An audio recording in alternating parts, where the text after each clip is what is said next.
Hello, my name is Debo Adejano, real estate entrepreneur, MDCO Realty Point Limited. They call us the Sack Your Landlord people.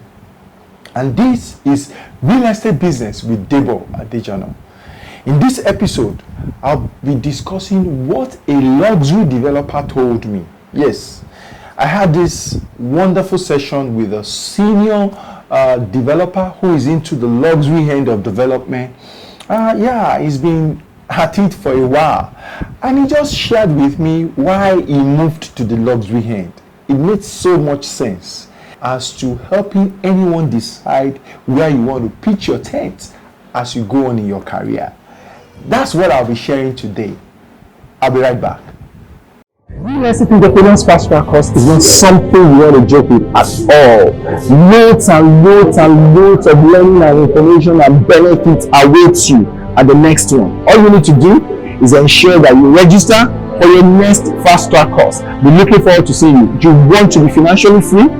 I hope you know that you will retire someday, and you probably are desirous of doing business with real estate or investing property for yourself, for your use.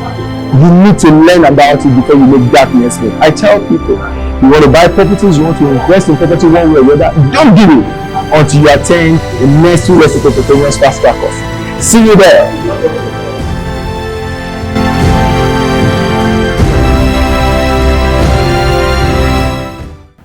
Welcome back. Now, some time ago, I had this meeting with a senior luxury developer, senior in age and also in his years of experience as a developer. Went to his office, went visiting, just to spend some time with him and pick his brain as to certain things and get some counsel and all of that. Just like, So we sat down and got talking. And one question I asked him is, so why are you doing what you do? I know this is not how and where you started. Why did you decide to just confine yourself to the luxury end of the market? And he said something very interesting that I'm just sharing with you here today. He said, so Debo, this is it for me.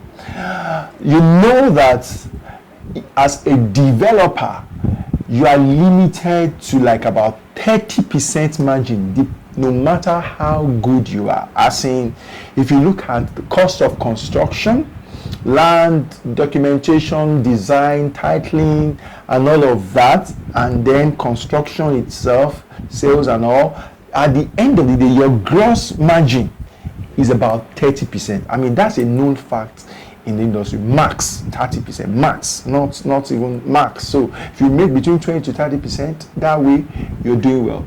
I know the next question on your mind will be, so how do developers make the kind of crazy money we think they make? Okay, one reason is you think they make. It's not every developer that makes such good money. Two is that there is also how they make those kind of money. The secret is in leverage. Check for any of the videos where I discuss leverage and you will understand exactly what I'm talking about. Okay, but for today, let's continue with what my senior developer friend said. So he said, so you know that 30% is what I'm constrained with. I mean, what I'm left with, whatever I do.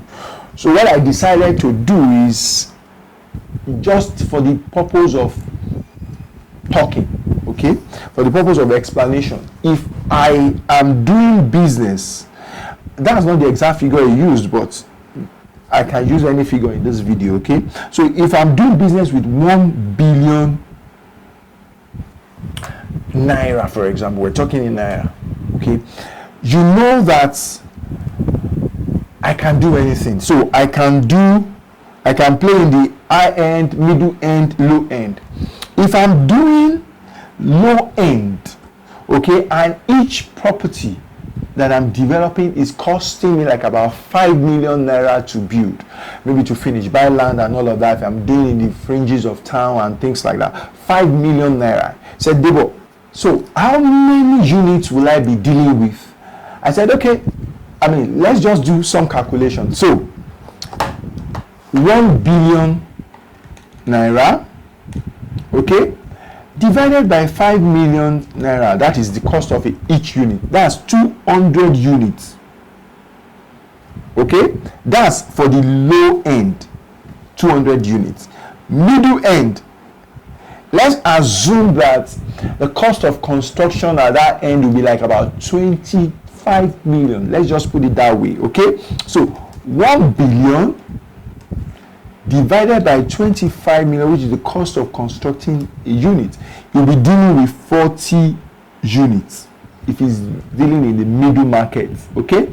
Now, high-end market, well, let's assume that for the high-end, the cost of construction will be, so let's put it at 100 million. Let's just put it at 100 million, okay?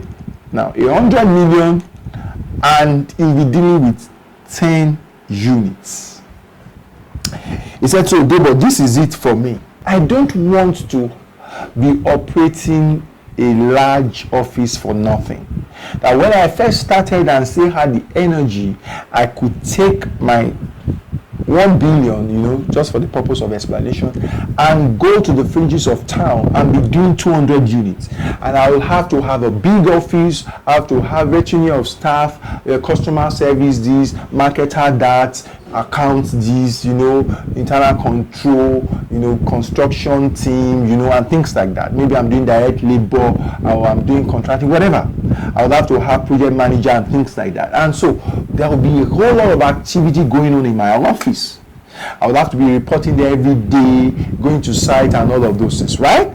He said, so I was doing that at the time, but I decided that as I'm getting older, I needed to be consolidating. And so I moved my money to the middle market from low end. And I started doing, instead of 200 units, and I doing 40 units. What that directly did for me was that I needed to reduce my staff strength. I didn't need that retinue of staff to undo 40 units of apartment. Okay, so that for him was a major thing. And he said, then as time even went by, he realized that, hey, look, I can operate as a developer, like a briefcase developer. You know what that means? You just go around with your briefcase. I mean, you probably don't have an office from outside, you work from home and things like that. There are a lot of developers doing that. And to do that effectively, you probably are not doing a lot of units. And if you have huge sums of money to do business with, you then have to move up in terms of where you play. And so he said he moved to the luxury end so that he can deal with fewer units. So he said he moved to the luxury end so that he can deal with fewer units. So following the example we're using here, 1 billion, he'll be dealing with 10 units of apartment. Now, to do 10 units of apartment, he probably just needs himself and a secretary if he wants to operate an office in the office. So whenever he's not in the office, the secretary is always there to attend to inquiries, to take notes, to receive mails and things like that, attend to stuff. Meanwhile, he can move between sites and wherever else he needs to be in handling his 10 units. He does not need staff to market, because he can easily just brief agents or estate surveyors in town to say, hey, I have 10 units of apartment coming up in so place, market for me, agree commission that is going to pay them, and move on. So he doesn't need to deal with a staff, a marketer or marketers that he will need to give cash to, that they will be chasing up and down. He will need to be meeting with to find out, so what have you done? Who are you following up? How have you done? What is this man doing? Where is this man in your pipeline? And things like that. He wouldn't need all of those headaches.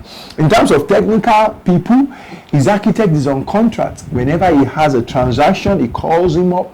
The guy does the design, he pays him off, he's gone. Okay, he awards his project to a contractor, and then he monitors the contractor himself, because it's just 10 units anyway. He can split it between 2 or 3 contractors if he likes, or just one.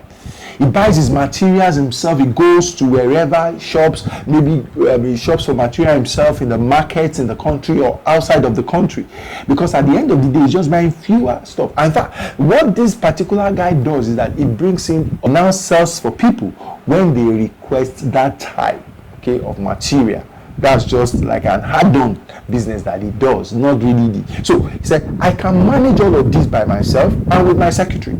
So I don't need a big big office somewhere, you know, that I'm paying rent or I'm tying down the property, is not generating any other income beyond the fact that we are occupying it. I have staff, lot of people that I'm paying, not just about paying them, but monitoring them, being responsible for them, all the paperwork that leads to, in terms of people are coming late, people are giving query, people are, I mean, all manner of things that you have to deal with administratively, you know, when you have that size of office. I don't have that headache, and that's why I stay at the luxury end. Oh wow, when I heard that, I said, okay. So I now understand better why a lot of developers, when they retire developers right now, they usually stay at the luxury end, because with whatever money they have, they will do fewer units and just be doing things at their own pace, or at best just going to joint venture with someone with their finance that will be running multiple transactions. They don't want to suffer going through all of this administrative headache, you know. That makes sense, makes a lot of sense. So I see why luxury end or joint venture, stuffs like that, are the destinations of retirees, developers that are retired, who don't want to, and they hardly will come to the low end. You need to be very active and on your toes when you are doing low end kind of development. Okay, so that's what my senior luxury developer friend told me, and it got me thinking, you know. So where and how am I going to retire? You know, yes, I will be doing stuff probably in the luxury end also, or just find someone that is active and do joint venture as the financial partner. So just throw to side once in a while and see what's happening. You know, just make sure that things are going on well, not having to deal with. Okay. I mean, yes. So that's it. What will I be doing? Because that's another thing that I had to ask myself. Why am I doing what I'm doing? Why am I in the mass market industry right now? Am I that young? No. Even though I wish I were, you know, but I'm not. Okay, so why am I exerting energy up and down and all of that? Why not just stay with something that is comfortable? I have my very good reasons for that. For me, market is the reason, as it were. And for me, I think it's better to just play in the three as much as possible. At any time, you are good. That's my strategy. I can discuss that in another video. But for you, ask yourself the question, why are you where you are? And is it in alignment with what your dreams are and aspirations and all? So that was what I picked from my friend having a chat with him. Okay, I hope that you like it. If you like this video, please click on the like button, and if you've not subscribed, subscribe, please subscribe. You'll get lots of information that you can use, tips that you can use for your real estate business. I can guarantee you that. Go through any of our past videos and you can prove that for yourself. Okay, so click on the subscribe button. Not only that, click on the notification button so that whenever we drop any video at all, you are one of the first to know. Okay, till I come your way in another episode, I remain yours sincerely, Debo Adejano, in the business of helping you sack your landlord. Thank you. Thank you. I believe you've enjoyed the video that you just watched. You gained a lot, right? Now, let me share with you where they say it all starts. It's called the Real Estate Entrepreneurs Fast Track Course. It's a 2-all-day event. 2 days fully packed, teaching you about real estate, not just teaching you, showing you real estate stuff that you probably would not know. I'll be teaching you as a real estate entrepreneur or someone that is buying real estate for personal use or for investment, one way or the other. This is a course you don't want to miss. There is no tool of its kind in the market. It's the best that there is in the market, and you want to be there. Guess what? It is absolutely free. If it is about real estate and it is about investing, particularly in Nigeria, this is a course that you want to attend. For the value that you will gain, it is absolutely free. All you need to do right now is to click on the link and register for the next Real Estate Entrepreneurs Fast Track Course. As a real estate entrepreneur or as a owner occupier of a house, this is a course you don't want to miss. So see you at the next Real Estate Entrepreneurs Fast Track Course. Click the link below and get registered. Looking forward to seeing you there.